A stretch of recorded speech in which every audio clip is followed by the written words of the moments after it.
Mission Impossible is the 8th installment of the long-running series. And again, I think to myself, it ought to be called Mission Possible because they always seem to pull it off somehow. That is true. Hello, everyone, and welcome back to the Grail Guys presents Cinema Jones and the Mission Impossible Last Tom Crusade. Ooh, I see what you did there. Yeah. I am the King, David. And I am... That was it, just in case you didn't know. Just King David. And I am Sir Robert of the Red Ford.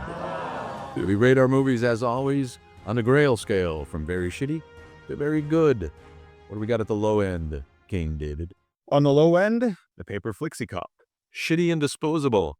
Next up, we have the Crimson Party Cup. Otherwise known as the Han Solo Cup. I see what you did there. Flimsy, but reliable. Right in the middle, we have Mom's Blue Dinner Glass.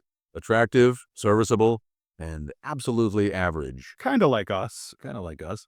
Next on the scale, The Ceramic Beer Stein. this is 4-cup review.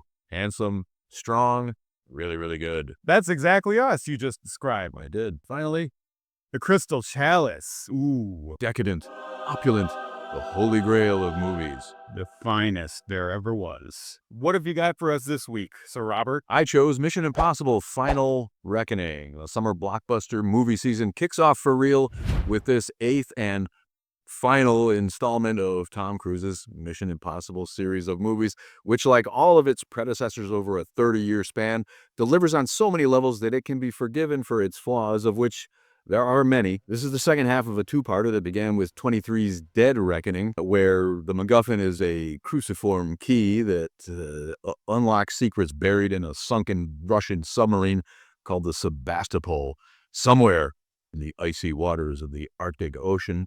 This movie suffers under the weight of its need to not only recap the last film, but also to tie together all 8 and then wrap it all up and say goodbye again, sort of. The resulting product can't help but be more muddy than its immediate predecessor, which, IMHO, is one of the finest action movies ever rendered. Unnecessary overplotting of the story arc does not help. I don't know anyone who cares enough about this franchise to remember any overarching storyline, but this movie goes to great lengths to let us know that there is one. Who cares? No one. The film is fine in its own right, and the attempts to tie it all together only weigh it down. All of that said, it's a fun ride with fabulous stunts, insanely good camera work, an attractive cast, which expands its rainbow connection every time without seeming performative, adding an Asian character in recent years and an Inuit heroine this time. The Inuit are having a minuet right now, having successfully shed their colonizer label in modern times. The series has always been ahead of the curve in featuring strong females, and this one goes straight over the top with tough girls running both the country and the Navy, but it does so matter-of-factly with a crackerjack supporting cast including Angie Bassett, Hannah Waddingham, and the great Janet McTeer. There are plenty of as-if moments where the laws of physics are completely forgotten, or rich, fatty schmaltz takes over the sandwich for a moment. No one outside of the Hulk could open a submarine hatch 500 feet below the ocean surface, and the sub that was supposed to be imploded, somehow he finds it intact enough to enter and even find chambers of air inside and do his thing. But Cruise and director Christopher McQuarrie understand that movies like this can't take themselves too seriously, and the entire affair pops off with tongue planted firmly in cheek. We gleefully await the next time Ethan runs as fast as he can like a maniac, which frankly at 63 years old is probably harder than the famed stunts he performs himself, and we can feel the screenwriters grinning as they repeatedly build up the impossibility of the next impossible thing, step by breathless step, before they go ahead and do it, saving the universe again. The luminous Esai Morales absolutely chews the scenery into paste with every line, and he can't hide his unbridled joy at being able to bring his character to the finish line. The gorgeous Haley Atwell dominated the screen in the first half and dials it back here just enough to allow the ensemble of Ving Rhames, Simon Pegg, Tom Clementif, and others to shine in unison. It's chock full of blockbuster convention, a little schlocky, a lot as iffy, and I was there for it in a way I might not have been if the rest of the movie wasn't so good. This is edge of your seat, no holds barred, cinematic gold once again, and fans of the series will certainly be pleased as it puts a pretty nice bow on the whole package. If you like well-produced action films, run like old Tom Cruise to see this movie. I give this a beer stein, but I'm filling my beer stein with Malort. Ooh, Just because of the cheese and the silly things that he's able to do. absolutely, yeah. I call it a 3.7. 3.7. 7. Yeah. Okay, pretty good. You have chosen wisely. I thought it was thoroughly average. I give it 3.2. What am I putting for us to drink? Something good. I kind of like your Johnny Walker shots here, but I can't really build this with all of that. Fuck you up. I have done a full bottle of Johnny Walker Black in an evening before, so, don't worry about that, buddy. Sorry to hear that. We're starting off with a base of a 3 here, but because I'm such a fan of Mission Impossible franchise in general, starting with the first one, the first one came out, I was in high school, I saw it 5 times in theaters, I loved it. We're gonna put a delicious chocolate milkshake, make it a 3.2. The first 5 minutes of the movie being just basically a recap of the entire franchise. It was near 3 hours. Yeah, and I was ready for that, but Yeah. it could have been 2.5 or 2. It would have easily been a 220 and we would have been fine. You've got the 2 or 3 big action set pieces that are talked about and led up to.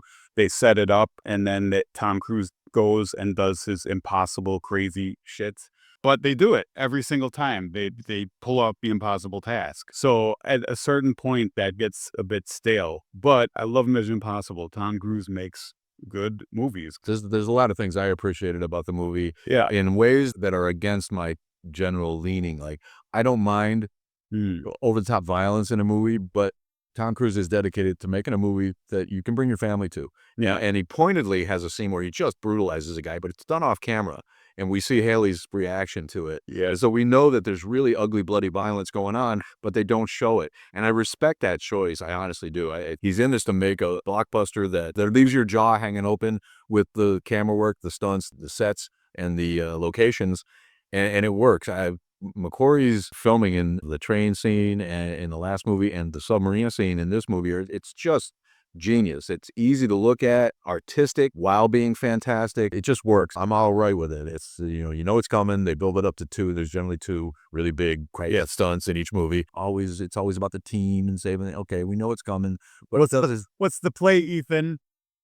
That's a drinking game you can play throughout the Mission Impossible franchise. Every time they ask, what's the play? Right, and you can hear the audience kind of giggle when he's gonna twice in the movie he's gonna run like a maniac with his hands like that, and the fact that he doesn't take that too, so he knows that that's a bit, and it's funny, it's good. I enjoyed it. I didn't, I had to go pee like 3 times because I'm old during a movie, but I know how to pick my spots in movies where you're not gonna really miss anything. And there's an app actually for that tells you when is a safe time to take a pee break throughout the movie. Yeah, but again, the stuff that happens in the movie, you're like, okay, somebody puts Ving Rhames in a cell and he invents tech that's never been seen before in the world with whatever he's got near him, pencil shavings and rat droppings. I don't know. The impossibility of the way, the pickpocket has to do her thing in the end. Okay, you have a millisecond.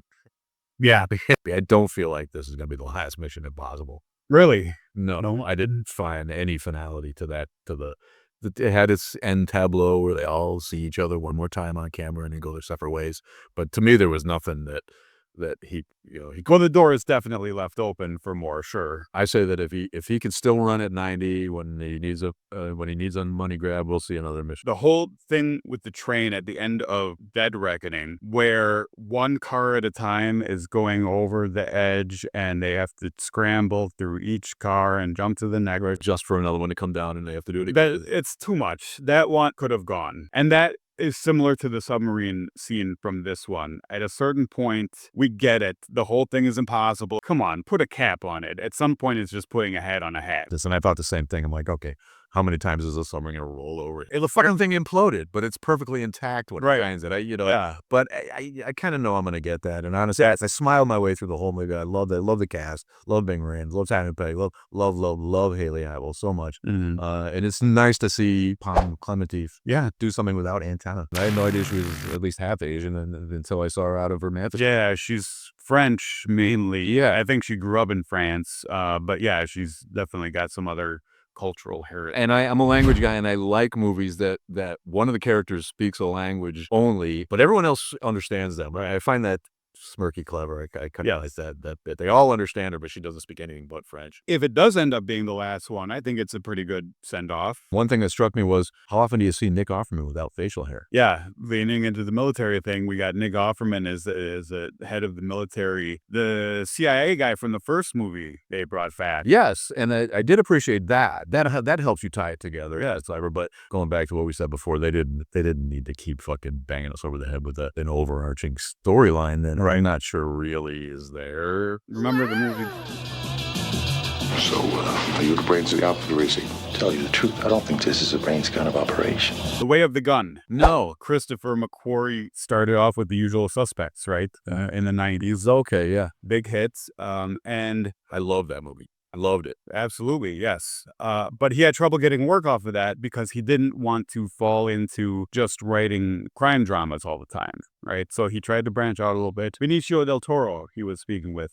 One of the stars of The Usual Suspects. They were having coffee, and Benicio basically just told him, look, they're not hiring you anyway. Just write whatever you want to write. And what he wanted to write ended up becoming The Way of the Gun, oddly enough, crime drama. But he wanted to write some crazy movie, over-the-top thing that no studio executive would ever agree to, but they ended up agreeing to it and making it. And you never, not familiar? No. Way of the Gun. Like and subscribe. Hey, this guy gets it. You gotta watch the Grail Guys to know not to waste your time. Know how to not waste your time at the movies. So That's right. Waste your time with us instead. right. It's only 10 minutes. When you're sitting at home, got nothing else to do, throw us on. We'll tell you what to think about movies. And if you disagree with us, leave a comment. We're open to that. We'll probably disagree right back with you. Yeah, or just fuck off.